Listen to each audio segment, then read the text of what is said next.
నమస్తే వాళ్ళ ఎట్లున్నారు బాగున్నారా? ఇక నిన్నటి నుండి అయితే వర్షాలు అయితే మస్తు ఉన్నాయిలే, కానీ ఇక ఈరోజు రిజల్ట్ వచ్చిన పిల్లలందరూ పాస్ అయ్యారైనా అయితే మస్తు ఖుషిలో ఉంటారు కదా. ఇక అవి ఇవన్నీ తాగడాలు మాగడాలు పెట్టుకోకండి, ఒక స్వీట్ తెచ్చి అమ్మకు పెట్టండి ఫస్ట్. ఇక ఇవన్నీ చెప్పుకునే ముందు మనం వచ్చి స్టార్ట్ చేసేద్దాం.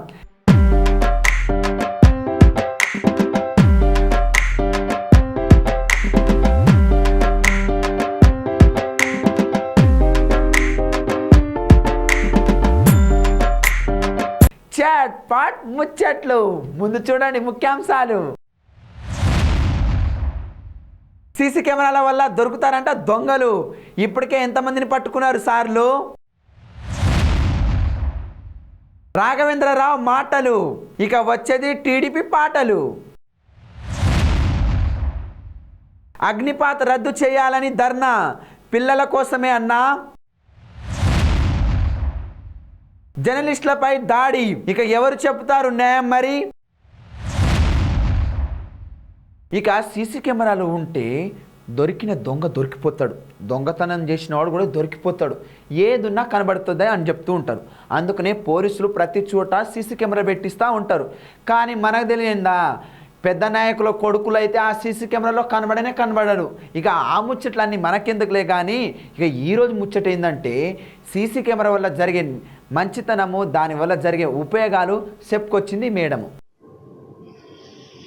ఇక సీసీ కెమెరాలు పెట్టుకుంటే ఎంత మంచిదో ఈ లెక్కన ఒకసారి ఎస్పీ సార్ మాట్లాడుకుంటా చెప్పిరుల్లా. మిర్యాలగూడ మండలం తక్కిలపాడు గ్రామంలో నూతనంగా ఏర్పాటు చేసిన సీసీ కెమెరాల ప్రారంభోత్సవ కార్యక్రమానికి ఆ ఏరియా ఎమ్మెల్యే పోయిండు నల్లమోతు భాస్కర్రావు సారు, నల్గొండ జిల్లా ఎస్పీ రేమ రామేశ్వరరావు పోయింది, DSP Y Venkateswararao, MLA Tippana Vijayasimhareddy sir, market committee మాజీ చైర్మన్ మన చింతారెడ్డి సార్ ఉన్నాడు కదా, ఆయన ప్రజా ప్రతినిధులు అధికారులు అందరు పోయి చెప్పింది ఏంటంటే, అట్లా కెమెరాలు ఏర్పాటు చేసుకుంటానంట నేరస్తులు అనేది గిట్టనే పట్టుకోవచ్చు అని చెప్పి వాళ్ళు గిట్టనే జరిగినప్పుడు, దొంగతనాలు జరిగినప్పుడు, అమ్మాయిల మీదే మహిళల మీదే అత్యాచారాలు జరిగినప్పుడు, వేధింపులు జరిగినప్పుడు, బయట నుంచి మనుషులు వచ్చి మన దగ్గర మంచిగా ఉన్నటువంటి వాతావరణాన్ని చెడగొట్టడానికి ప్రయత్నం చేస్తుంటే వాళ్ళని వెంటనే వాళ్ళని పట్టుకొని చట్టపరంగా వాళ్ళ మీదే చర్యలు తీసుకోవాలి అనే ఉద్దేశంతో మనము ఈ కమ్యూనిటీ సీసీటీవీ ప్రాజెక్ట్ అనేది మనము టేకప్ చేశాం.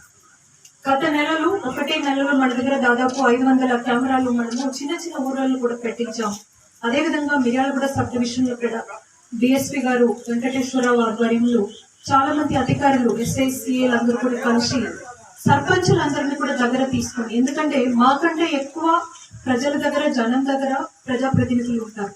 మీ యొక్క సమస్యలు, మీకు జరుగుతున్నటువంటి ఇబ్బందులు అవన్నీ కూడా మాకంటే ఎక్కువ వాళ్ళకి తెలుస్తుంది, వాళ్ళు అర్థం చేసుకుంటారు. కాబట్టి వాళ్ళని కూడా ఈ యొక్క ప్రాజెక్టులు భాగస్వామ్యం చేస్తూ ప్రజాప్రతినిధులది ఒక ఆధ్వర్యంలోనే ఈ ప్రాజెక్టుని ముందుకు తీసుకెళ్లాలి అనే ఉద్దేశంతో మనము అందరితో గతంలో కూడా మీటింగ్ పెట్టుకున్నాము. చాలా మంది కూడా ఇనిషియేటివ్ తీసుకొని వాళ్ళ ఊర్లలో మినిమం మన దగ్గర మన నల్గొండలో మనం చూస్తే దాదాపు 700 ఊర్లు ఉన్నాయి. మనం హ్యామ్లెట్స్ అన్ని కలుపుకుంటే దాదాపు 820 గ్రామ పంచాయతీ చౌరస్తా కానీ సెంటర్ ఎక్కడైతే ఉంటుందో అక్కడ ఒకటి కెమెరా ఉంటే బయట నుంచి దొంగతనం చేయడానికి ఎవరైనా వస్తే రోడ్ తప్పకుండా తెలిసిపోతుంది అనమాట. నిజంగా ఎవరు తప్పు చేశారో, నిజంగా ఎవరు నేరం చేశారో వాళ్ళని మనము వెంటనే ఐడెంటిఫై చేసి వాళ్ళ మీద మనము చర్యలు తీసుకోగలుగుతాము. ఈ యొక్క ఉద్దేశంతో మనము ఈ ప్రాజెక్ట్ తీసుకెళ్తాం. గత 3 రోజుల నుంచి సిఏ రూరల్ సత్యనారాయణ మరియు డిఎస్పీ గారు నాకు ఈ విషయం చెప్పారు. మాకు సంతోషం ఏంటంటే ఇక్కడ ఇలాంటి ఒక ప్రాజెక్ట్ ని ముందుకు తీసుకెళ్ళడానికి మన స్వయంగా చాలా ఇంట్రెస్ట్ తీసుకోవడం అనేది మాకు చాలా మంచి విషయం. ఎందుకంటే ఇలాంటి ప్రాజెక్ట్ కానీ ఈ ప్రజాప్రతినిధులు చెప్తే మీరు ఎక్కువ అర్థం చేసుకుంటారు. సో మిగతా స్థానిక ఎమ్మెల్యేలు అందరూ కూడా దీని యొక్క ఆదర్శంగా తీసుకొని ఈ పోలీస్ డిపార్ట్మెంట్ కి ఈ యొక్క ప్రాజెక్ట్ లో సపోర్ట్ ఇస్తారని మాకు నమ్మకం ఉంటుంది. తక్కలపాటు నేను ఇప్పుడు మిక్చర్ పెట్టించడం అనేది నేను ఎక్కడ చూడలేదు, చాలా పెద్ద విషయం. సో మీ సర్పంచ్ గారు, ముఖ్యంగా మీ భిక్షం సర్పంచ్ గారు, ఇక్కడ మన ఎమ్మెల్యే గారు, తర్వాత X MLAs, market committee chairmans అందరూ రావడం అనేది కూడా చాలా పెద్ద విషయం అండి. ఎందుకంటే ఈ యొక్క ప్రాజెక్ట్ అనేది మనకి ఇంపార్టెంట్. మన పట్టణం, మన ఊరు, మన జిల్లా అనేది ఒక నేరరహిత జిల్లాగా ఉండాలి, ఒక నేరరహిత ఊరు ఉండాలి, నేరరహిత గ్రామ పంచాయతీ ఉండాలి అనే ఒక ఉద్దేశంతో మనం ఇది చేస్తున్నాము. మీరందరూ ఇక్కడ రావడం అనేది చాలా పెద్ద విషయం. నేను అన్ని చోట్ల ఈ విషయం మీ తక్లపాడు ఊరిని ఒక ఎగ్జాంపుల్ గా పెట్టుకొని ఎక్కడికి వెళ్ళినా నేను అక్కడ మాట్లాడతాను. మీ యొక్క సర్పంచ్ గారు నా యొక్క ప్రత్యేక శుభాకాంక్షలు. ముఖ్యంగా 2 ప్రమాదాలు ఉన్నాయి దీంట్లో. ఎందుకంటే మీరు బ్యాగ్ కొడతానంటే మీకు అక్కడ కనపడతానే ఉంటుంది మీరు ఏం చేస్తున్నారు. మీ ఇంట్లో కూడా అక్కడ రికార్డ్ అయితే అక్కడ చూడండి అన్న స్క్రీన్ మీద. అందుకని ఇప్పుడు మీరు మహిళలు కూడా ఇక భయపడక్కర్లేదు. ఎస్పీ గారికి డైరెక్ట్గా ఫోన్ నెంబర్ ఉంటుంది. సార్ మా దాంట్లో కనపడుతుంది చూడండి అని చెప్పి మీరు చెప్పచ్చు.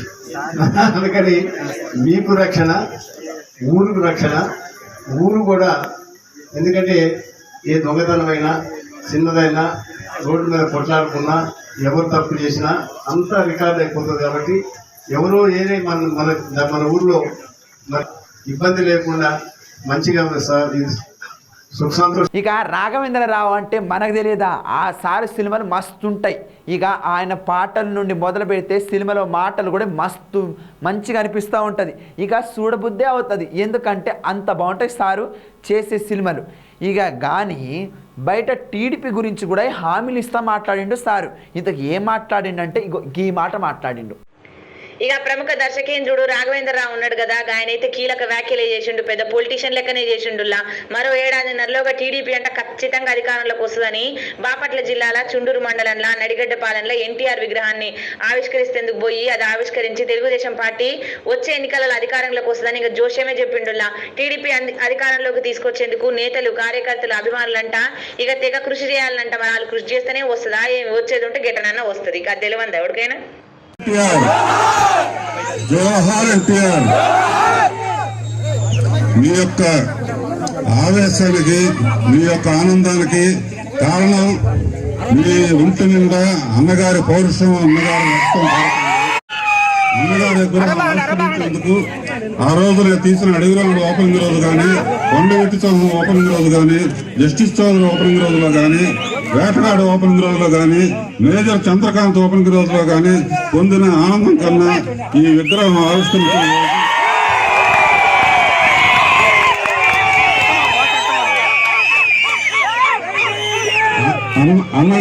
అన్నగారు సాక్షిగా చెబుతున్నాను. ఇంకొక సంవత్సరంన్నర లోపల ఈ వేదిక మీద ఉన్న వాళ్ళందరూ తెలుగుదేశం నాయకులుగా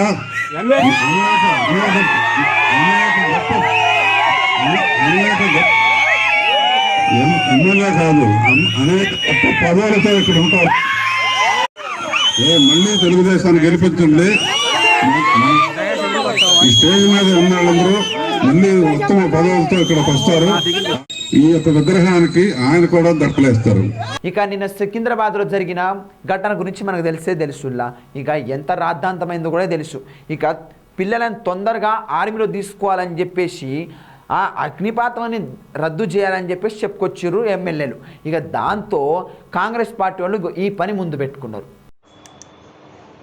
ఇక ఏఐసిసి మరియు తెలంగాణ రాష్ట్ర కాంగ్రెస్ నాయకత్వం ఆదేశాల మేరకు కోరుట్ల నియోజకవర్గంలో కాంగ్రెస్ ఇన్ఛార్జి జువాడి నరసింహరావు సారు సూచనలతోని కోరుట్ల నియోజకవర్గంలో కేంద్రాల కొత్త బస్టాండ్ కాడ డాక్టర్ అంబేద్కర్ విగ్రహం ముందుగాల కూర్చొని కాంగ్రెస్ రాష్ట్ర నాయకులు జువాడి కృష్ణారావు ఆధ్వర్యంలో కాంగ్రెస్ సత్యాగ్రహ దీక్ష అని మన రాహుల్ గాంధీ సార్ చేపట్టినగా ఢిల్లీలో గట్లనే ఈడ కూడా వీళ్ళు సత్యాగ్రహ దీక్ష చేపట్టిరులా. అగ్నిపథ్ స్కీమ్ అంట తక్షణమే వెనక్కి తీసుకొని ఎప్పట్లెక్కనే పాత పద్ధతులను పెడితే పాపం పోరగాళ్ళందరికీ బతుకుంటుందని చెప్పి వీళ్ళందరూ డిమాండ్ చేస్తురులా. అఖిల భారత కాంగ్రెస్ పిలుపు మేరకు తెలంగాణలో రేవంత్ రెడ్డి గారి ఆదేశం మేరకు ఈరోజు కాంగ్రెస్ పార్టీ అన్ని నియోజకవర్గ కేంద్రాల్లో సత్యాగ్రహ దీక్ష చేపట్టడం జరుగుతుంది. 10 గంటల నుంచి 1 గంట వరకు సత్యాగ్రహ దీక్ష అని చెప్పడం జరిగింది. దాంతో ఇక్కడ ఉన్నటువంటి కొరుట్ల పట్టణంలో ఉన్నటువంటి స్త్రీలందరూ కూడా ఏదైతే అగ్నిపథ్ను వెనక్కి తీసుకోవాలనే ఉద్దేశంతో ఇవాళ ఈ కార్యక్రమం చేపట్టడం జరిగింది. ఏదైతే అగ్నిపథ్ అనేది నా సైన్యంలో 15 సంవత్సరాలు ఉన్న సర్వీస్ను 4 సంవత్సరాలకు కుదించడం అనేది ఏదైతే ఇప్పటి వరకు కూడా సైనికులు టెస్టులు చేసుకొని అన్నీ పాస్ అయినాక కూడా ఎగ్జామ్ పెట్టకుండా దీన్ని 4 సంవత్సరాల కాంట్రాక్ట్ బేసిస్ మీద తీసుకునే అనేది సమంజసం కాదు. దేశం కోసం, ధర్మం కోసం అనే మాట్లాడే నాయకులు ఇవాళ పాపం సైనికులు దేశం కోసం పోరాడుతున్నటువంటి సైనికుల కోసం ఇవాళ కాంట్రాక్ట్ బేస్ తీసుకొచ్చిండ్రు. తర్వాత దీన్ని ప్రైవేటైజేషన్ చేసే పరిస్థితి కూడా ఉన్నది. కాబట్టి కేంద్ర ప్రభుత్వం వెంటనే అగ్నిపథ్ను వెనక్కు తీసుకోవాలని మేము కొరుట్ల నియోజకవర్గ కాంగ్రెస్ పార్టీ పక్షాన డిమాండ్ చేస్తున్నాం. అదేవిధంగా ఏదైతే సికింద్రాబాద్ చనిపోయినటువంటి రాకేష్ ఏదైతే ఉన్నాడో ఆయనకు కేంద్రం రాష్ట్రం కలిసి ₹1 కోటి ఎక్స్గ్రేషియా వాళ్ళ కుటుంబాలకు ఇచ్చి ఆదుకోవాలని, అదేవిధంగా దీన్ని ఏదైతే 15 సంవత్సరాల పాటు ఏదైతే సైన్యంలో పనిచేసే విధంగానే ఉండాలని చెప్తూ ఏదైతే కేంద్ర మంత్రి కిషన్ రెడ్డి మాట్లాడడం జరిగింది. ఏమని కొంతమంది మీ ఆఫీసులో బాయిల్ లెక్క పెట్టుకుంటామని, సెక్యూరిటీ గార్డుల లెక్క పెట్టుకుంటామని, 4 సంవత్సరాల తర్వాత కటింగ్ నేర్పుతాం, బట్టలు ఇస్తులు నేర్పుతామని చెప్పడం జరిగింది. మీరు ఏదైతే బీజేపీ ప్రభుత్వం వాళ్ళందరూ కూడా ఏమంటున్నారంటే, మొన్న ఈ సైన్యానికి సెలెక్ట్ అయిన వాళ్ళందరూ ఏమంటున్నారంటే బీజేపీ నాయకులు కూడా 4 సంవత్సరాలే అధికారం ఉండి దాని తర్వాత వదిలిపెట్టాలని మాట్లాడడం జరుగుతుంది. దానికి కూడా రియాక్ట్ కావాలని మేము కోరుతూ ఇప్పటికైనా త్వరలోనే దాన్ని రద్దు చేసి పాత సిస్టమ్ని యథావిధిగా కొనసాగించాలని మేము కొరుట్ల కాంగ్రెస్ పార్టీ పక్షాన డిమాండ్ చేస్తాం. ఇక ఈ వార్త చెప్పాలంటే నాకు మస్తు కోపం వస్తుందల్లా. ఎందుకంటే టీవీ ముందు కూర్చొని ప్రతి ఒక్కటి చూస్తున్నారంటే ఎవరి కారణం? జర్నలిస్టుల వల్ల. వాళ్ళ ఆడ ఈడ తిరిగి మీకు వార్తలు తెచ్చి టీవీలో పెడితే మీరు చూస్తూ ఉంటారు. కానీ జర్నలిస్టుల పైన దాడి చేయడం మాత్రం అన్యాయముల్లా. ఇగో ఈడ అట్లాగే చేసిర్రు. ఇక సూర్యాపేట జిల్లా హుజూర్నగర్ నియోజకవర్గంలో పాపం 23 సంవత్సరాల కింద ఆయన జర్నలిస్టుగా చేస్తున్నాడంటల్లా.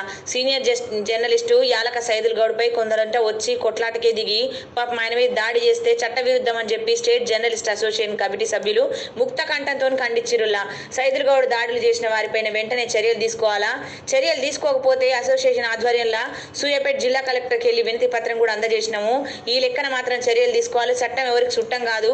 జర్నలిస్టులకేలా తప్పే రాస్తే ఆ చట్టపక్కన తీసుకోవాలి. కానీ ఇట్లా భౌతికంగా వచ్చి దాడులు పాల్పడతారల్లా. ఆయన ఏం చేసిండు పాపం? ఆయన ఉన్నది ఉన్నట్టు రాసిండో లేనిది రాసిండో, మరి అదేదో తీసుకుపోయి ముందు పెడితే అయిపోతుంది. కానీ ఆయన కొడితే ఏమొస్తుందల్లా మీకు కూడా. ఇక ఇవి ఈరోజు ముచ్చట్లు. ఇక రేపు ఇంకొన్ని ముచ్చట్లతో మళ్ళీ వస్తా. అప్పటి వరకు శనార్థాలు.